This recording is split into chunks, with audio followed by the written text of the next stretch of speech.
नमस्कार, कशा आहात सर्वजण मजेत ना? तर तुम्हा सर्वांचं माझ्या ब्लॉगमध्ये स्वागत आहे.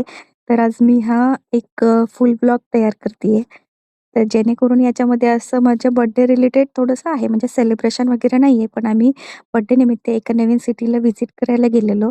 तर ती सिटी मला तुम्हाला फक्त दाखवायची आहे, की कशी आहे. अगदी सुंदर आणि स्वच्छ अशी ती सिटी होती. त्याचं नाव आहे चेस्टर आणि तिकडे गेल्याबरोबर आम्हाला छान असं हे छोटंसं रोपटं दिसलं, जे आहे लव्हेंडरचं. तर आमच्या शेजारीच ना 2 ब्रिटिश एक कपल जात होतं. तर त्यांनी सांगितलं, की याचा सुगंध एवढा सुंदर असतो ना, तुम्ही फक्त ते हातात घ्या आणि तुमच्या पॉकेटमध्ये ठेवा किंवा मग हातात फक्त चोळलं ना, तरी पण त्याचा खूप सुंदर असा सुवास येत होता आणि खरंच खूप छान होतं ते. त्याच्यानंतर असंच मधून-मधनं कॅनलच्या शेजारून आम्ही चालत-चालत आम्हाला इकडे-इकडे जायचं होतं. पुढे सांगतेच ते काय ते. पण हे जे शिप्स, परत ते कॅनल्स, परत ते छोटे-छोटे डक्स ते खूप सुंदर दिसत होतं आणि हवा एवढी छान होती ना तिथे थंडगार अशी आणि ही आम्ही जिथं आलोय ना ती आहे इथली चेस्टरमधली वॉल. तर मग याचं महत्त्व असं, की इथे जेव्हा इथे रोमन राज्य करत होते ना, तर त्यावेळेस त्यांनी सिटीचं संरक्षण करण्यासाठी चारी बाजूंनी ही वॉल बांधली गेली होती. त्यावेळेस अगदी ही 17व्या शतकातली वॉल आहे. तर आत्ता सध्या ही इथल्या किंगच्या नावावर आहे. पण ही बांधली ज्यांनी आहे ते त्यांनी जे रोमन होते ना, तर त्यांनी ती बांधलेली होती. आणि त्या सोबतच ना वातावरण खूप छान असं होतं. अगदी ऊनही होतं, पण हवाही तेवढी छान थंडगार अशी होती. त्याच्यामुळं ऊन काही एवढं जाणवलं नाही आणि तिकडून सरळ आम्ही गेलेलो येथील चेस्टर झूला. तर तिथे खूप छान-छान आणि खूप सारे प्राणी आम्हाला पाहायला मिळाले. तर गेल्याबरोबरच आम्हाला हे समोर भल्या मोठ्या हत्तीचं दर्शन झालं आणि खरंच तिथे 2 होते हत्ती. मग एक तर पलीकडे होता त्याच्यामुळे तो काही दिसत नव्हता. पण हा जो हत्ती होता ना समोर पाहिलं तर एकदम भला मोठा म्हणजे खूप जास्त मोठा दिसत होता तो आणि सुरांशनेही पहिल्यांदा हत्ती पाहिला. त्याच्यानंतर ना हे जे सेटअप केलेले आहेत ना अगदी म्हणजे सुंदर वरती पूर्ण नेटनी कव्हर केलेले आहे जेणेकरून मग जे काही आता हा पक्षी आहे रायनोसॉरस म्हणून तर त्याची चोच पहा कशी आहे. तर खूप छान होतं ते आणि त्याचा आवाजही तेवढाच छान होता. पण आता हे उडून वगैरे का जात नाही, तर हा सेटअप तुम्हाला दिसतोय का? याच्यावरती नेट लावलेलं आहे. अगदी उंच आहे ते. जेणेकरून ते पक्षी वगैरे जे आहेत त्यांनी तिथे ठेवलेले तर ते बाहेर उडून जाऊ नये म्हणून आणि तिथे खूप प्रकारचे पक्षी होते. छोटे-मोठे अगदी सुंदर असे एकदम खूप छान दिसत होते ते.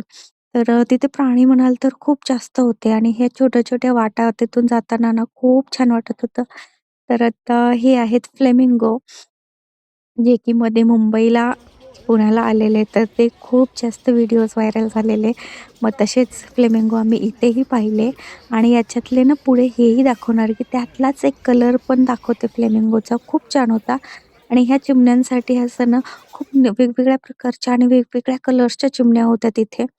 आणि हे जे वाटा केलेल्या आहेत ना, तर जेणेकरून जरी एखादं पक्षी वगैरे त्यातून जाणार नाही एवढी त्यांनी ते एकदम पूर्ण पॅक केलेलं ना आणि इकडे काही असे झेब्रा होते, परत छोटे-छोटे कांगारूज होते वगैरे होते. हे आहेत ते क्रिक्स टिक-टिक आहेत. तर मग ते त्यांचं नाव आहे ते टिक-टिक. त्याच्यानंतर आम्हाला जिराफ वगैरे दिसले. तर सरांश तर खूप खुश झाला सर्व प्राण्यांना पाहून. त्याला खूप आवडतं असं काहीही म्हणजे नवीन-नवीन गोष्टी एक्सप्लोअर करायला वगैरे आणि तिथे जिराफ ही बऱ्यापैकी होते. एक बाहेरच्या साईडला होते 3-4 आणि आत पण 3-4 होते असे. त्याच्यानंतर हे छोटे-छोटे प्राणी पाहायला ना खरंच खूप छान वाटत होतं. हा प्राणी कोणाला माहीत आहे का? आता याचं मला नाव तर आठवत नाहीये. पण अगदी म्हणजे फोटोमध्ये पाहिलं तर ना, आपल्याकडे असे कसे पिग्स वगैरे असतात ना, तर ते तसा वाटत होता. पण त्याची शेपटी खूप वेगळी होती. अगदी लांब होती त्याची शेपटी आणि थोडाफार म्हणजे दिसत होता तसा पिगसारखा. पण त्याचा शेप पण चेंज होता. कोणाला माहीत असेल तर नक्की सांगा नाव.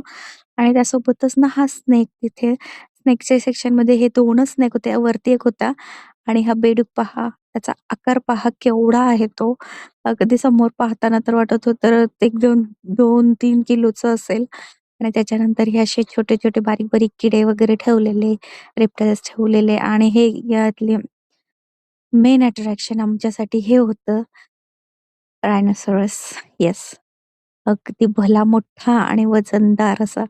त्यासोबतच मग आम्ही मंकीच्या ठिकाणी गेलो, तर मंकीच्या तिकडे जायच्या अगोदर सरांनी म्हटलं, "मला बनाना पाहायचा आहे." म्हणजे त्याला तिथे डोक्यातच होतं, की आपण मंकीजला पाहायला जायचंय म्हटल्यावर बनाना खाल्लाच पाहिजे. आणि इकडे जे आहे ना, तर ते त्यांचं इथल्या मंकीजला काय-काय खायला घालतात ना, त्याचं त्यांचं अन्न ठेवलेलं होतं आणि त्याची माहितीही दिलेली होती थोडीफार, की त्यांनी आज दिवसभरात काय-काय खाल्लं किंवा त्यांना खायला काय-काय देणार आहेत ते. आणि त्याच्यानंतर जवळपास इथे 7-8 प्रकारचे मंकीज होते. तिथून पुढे गेल्यावर मग छान अशी खारुताई पाहिली. आता हा एक पहा मंकी आणि परत-परत पुढे पण आहे तो. तो वेगळा आहे. तर मग आम्हाला जाता-जाताच इथे टुकटुक देखील दिसली. आम्हाला काही मोह आवरला नाही बसण्याचा. त्याच्यामुळे मग तिथे बसून बघितलं आणि तिथे छान-छान असं छोटासा व्हिडिओ काढला, फोटो काढला आणि त्याच्यानंतर आम्ही छोटीशी खारुताई वगैरे पाहिली. खारुताई पण छान होती ती. वेगळी होती थोडीशी नॉर्मलपेक्षा आणि ह्या सुंदर-सुंदर वाटा इथून जाताना खरंच खूप प्रसन्न आणि खूप छान वाटत होतं. पण शेवटी पायांची तेवढीच वाट लागलेली आज कारण जे एवढं फिरण्यात आलंय ना आज की जबरदस्त. त्याच्यानंतर मग आता ते तुम्हाला दिसत असतील कांगारू.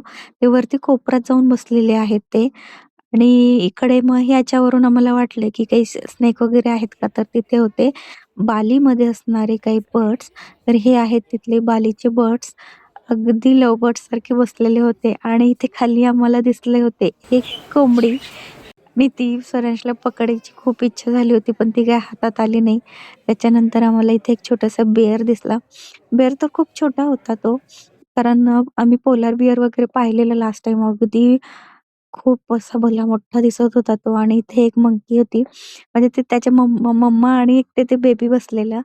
ही जी शेप दिसतेय ना तुम्हाला, तर याला चालवायला वगैरे कोणीच नाहीये. खाली तुमच्या लक्ष गेलं असेल तर तिथे एक सर्कल आहे. त्याच्यावरनं ती अगदी त्याचंच नावच होतं लेझी शिप म्हणून. तर त्याचीही राईड केली आम्ही आणि राईडमध्ये ना जाता-जाता एवढं सुंदर-सुंदर कमळ होते.